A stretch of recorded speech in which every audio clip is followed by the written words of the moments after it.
How you doing today? This is Discovering My Dividends, and I'm the 1% investor. We are going to be talking about my investment challenge today, which is to make it to $1 million as quickly as possible. Typically putting in around $50 a month or $25 every 2 weeks. Kind of a decent week it was this week. So let's get started. But before we do that, just let you know I'm not an advisor, so anything on here is not advice. If you need advice, go see an advisor.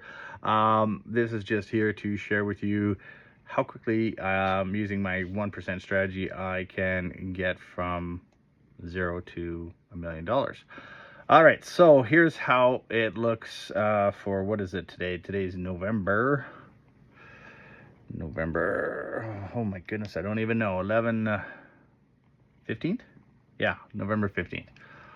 There we go, November 15th. Holy smokes, we're all caught up. A little bit of a delay there. Okay, so November 15th, Saturday on the 2025, I am time-weighted return of 25.46%, which is well better than anything I've ever earned through a mutual fund, even for a single year.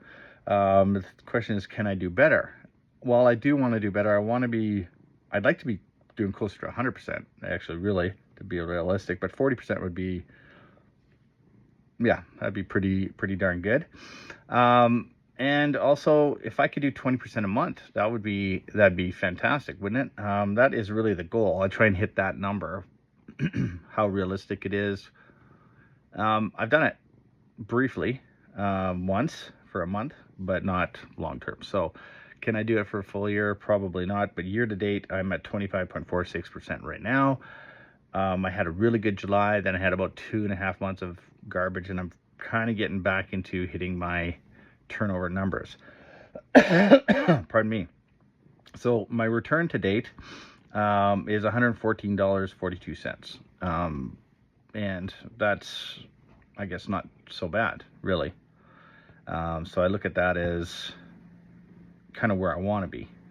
It says realized return to date is 124, so that's actually what I sold. So that's probably a more important number. And I've brought in about $13 worth of dividends. So that means those stocks I probably held too long. Okay, so then we are going to flip over and just say, okay, my overall value of my portfolio for this investment challenge is $839, which I started roughly about 120, 140, somewhere in there. And then doing $50 a month. I did miss a couple months, and there's a couple months I did a little bit more than 50, just because of the way things worked out. So it kind of averages out like still to about $50 a month. So not terrible. So 9 months. So I've added about $450. I started with about, let's just say 200. So 650, 6 to 650. I'm up. There you go. So that number holds true. My available cash is $47. So I haven't been getting great turnover. A few days ago, I got about $300 in cash availability for trading. I made a trade that didn't turn over, but I had some other money that was kept kind of turning over. So I'm left with 47 to start next week. Mondays, something may come along and present itself. So that's all okay. So let's get rid of that. So with the investment challenge, I have my spreadsheet here, and the spreadsheet is really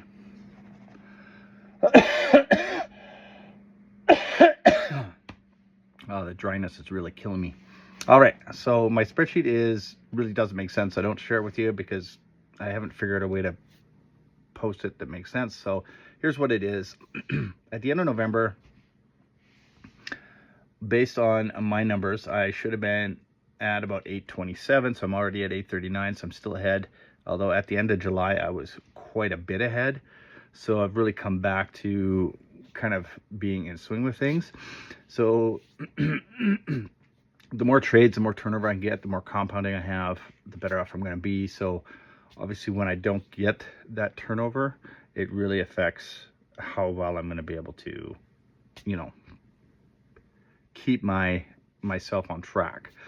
So with that being said, I'm on track right now to make my million in 5.5 years, just over 5.5 years, and with a variation of 5.5 to 6.5 years. So that is pretty good. So I'm on track for that. If I have too many months where I fall behind like I did the last 2.5, not so good. What I'm doing this last week is kind of breaking even. In July, I got mega trades going on, just lots of turnover, and I got ahead. Now, it was very small numbers still in July. July was only, what was I trading? Like, I had about $500 value in my accounts. I was trading like $50 at a time, maybe 100. And so I was able to turn that over quickly. So I want to keep doing that same thing with the 1% bonuses. And so this week I had 2 stocks that allowed me to trade them several times in a day. So yeah, it ended up being a good week. Not great, but good. And the reason being is the amount I was trading was less than, I want to be trading about 160 each trade. I was sometimes trading only $20 and $40, kind of in that range. So roughly, say $40 is a lot less than 160. So you have to do several trades to compete, right? So it's essentially 4 times less, or a fourth, a quarter of what I was wanting to be trading. So that makes a huge difference. You have to trade a lot more. And essentially, if I could have been trading $150 to $200 and traded that 4 times in a day, I would have technically been ahead of what I needed for the week. Instead, trading several times really just kind of got me to break even on where I wanted to be, or where I needed to be. So that's it. So that's the investment challenge. Like I said, up to $839.46, and cash flow for $47 to start with the next week. So essentially a quarter of what I'd like to be trading each trade. Pardon me. And yeah, this is not exactly where I want to be with the cash flow, but I do have several stocks that I think if the new week starts out on a high note, I'll be good. If they start on a low note, I might start off the week kind of behind the 8 ball. So it's kind of at this crunch time where I'm ahead of where I want to be for the end of November, but I also want to start diving into what I need for December, so I can stay ahead of what it is that's needed to keep me on track. And that's it for my investment challenge. We'll see you for the next video. Show up tomorrow. I talk a little bit about my strategy. Do that. I also have a link for a Canadian broker, WealthSimple. I use them myself. If you're looking for a broker, I don't pay any fees for Canadian stocks and ETFs that I buy and sell. All right, see you for the next video.